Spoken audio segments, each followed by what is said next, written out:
जी नाज़रीन, इस वक्त हमारे साथ है पाकिस्तान फिल्म इंडस्ट्री की मरूफ अदाकारा, लेजेंड अदाकारा राहिला आगा जी। इस वक्त तो पाकिस्तानी फिल्म इंडस्ट्री के टीवी में, फिल्मों में मसरूफ़ अदाकार हैं और इस वक्त इश्क मेरा अनमोल के सेट पर हैं।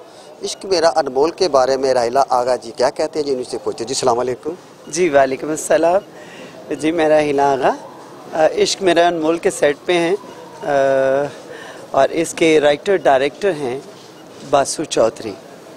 मैं उन्हें प्यार से भाई भी कहती हूँ, बेटा भी कहती हूँ। मुझे बहुत रिस्पेक्ट देते हैं और स्क्रिप्ट बहुत अच्छा लिखा है, काम करने में बहुत मज़ा आ रहा है।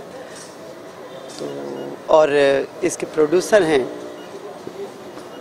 नईम खान साहब जो मेरे साथ इस वक्त हैं। और कहना ये चाहूँगी कि इसमें नए पुराने तमाम आर्टिस्ट हैं। एक खूबसूरत गुलदस्ता है जिसे उन्होंने अपने प्यार और मोहब्बत से और आर्टिस्टों को इकट्ठा करके और स्क्रिप्ट पे इतनी मेहनत करके लिखा है बासु भाई ने। हमें स्क्रिप्ट बोलते हुए बहुत मज़ा आ रहा है। उनकी डायरेक्शन बहुत अच्छी है, टेकिंग स्टाइल बहुत अच्छा है। और इस सेट पे भी हमारे काफ़ी आर्टिस्ट हैं। दुर्दाना जी हैं, उसके बाद सैम जी हैं, और उसके बाद फोक म्यूज़िक की दुनिया में बहुत बड़ा नाम, और अब परफॉर्मेंस करके मतलब अदाकारी की दुनिया में अपना नाम पैदा करने के लिए आए हैं सफ्तर माही। राहिला आपा जी, आपने बेशुमार फिल्मों में काम किया, कर भी रही हैं। इश्क मेरा अनमोल में आपको सबसे अलग थलग कौन सी चीज़ लग रही है? इसके स्क्रिप्ट और टेकिंग डायरेक्शन बहुत अच्छी लग रही है। पंजाबी कैसी है इसमें? बाकमाल। आज तक बहुत कम ऐसे लफ्ज़ बोले गए जो बासु भाई ने बड़ी खूबसूरती के साथ लिखे हैं। और मेरी हर शॉट में ये ख्वाहिश होती है कि जो उन्होंने लिखा है मैं उसी तरह हर्फ ब हर्फ ये स्क्रिप्ट के डायलॉग्स जो है उनको अदा करूं। क्या बोलने में थोड़ी दुश्वारी आ रही है? हाँ, दुश्वारी तो आ रही है, जाहिर है। रूटीन वाइज जो फिल्में हम लोग करते हैं वो तो अक्सर, जैसे मैं भी उर्दू बोल रही हूँ, ये उर्दू है।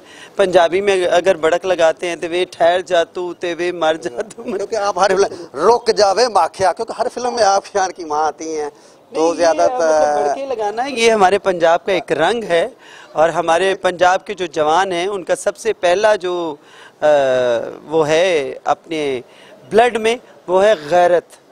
और जिसमें गैरत होती है उसमें अकड़ और उसमें हल्की सी बदमाशी भी होती है। ये तो आपकी फिल्म चाहिए। ये तो आपकी फिल्म में अभी आपने जो सीन एक्सपोज किया इसमें भी वो दिखाया आपने। नहीं, इस फिल्म में बदमाशी वाला बदमाशी नहीं है, आपका नहीं है ना। इसमें बदमाशी का टच है कि अच्छे और बुरे। अभी हमारे सीनियर आर्टिस्ट जो माँ आप कहते हैं चेयरमैन अच्छी खान साहब, उनके बेटे ने के बारे अच्छी खान साहब के बारे में आप क्या कहना चाहेंगी? अच्छी खान साहब के बारे में ये कहना चाहूँगी कि वर्सटाइल आर्टिस्ट हैं। बहुत अच्छे रोल किए उन्होंने, मेरे साथ भी किए और अलग से भी वो कर रहे हैं। और अक्सर Pashto film, Punjabi film, Urdu film सभी में हम लोग इकट्ठा काम कर रहे हैं। अक्सर एक साथ एक सेट पे होते हैं, तो बहुत अच्छा काम कर रहे हैं। बहुत अच्छे आर्टिस्ट हैं। इसमें चौधरी हशमत का किरदार अदा कर रहे हैं बिगड़े हुए बेटे के बाप। तो जाहिर है जब बाप बिगड़ा होगा तो बेटा बिगड़ा होगा ना।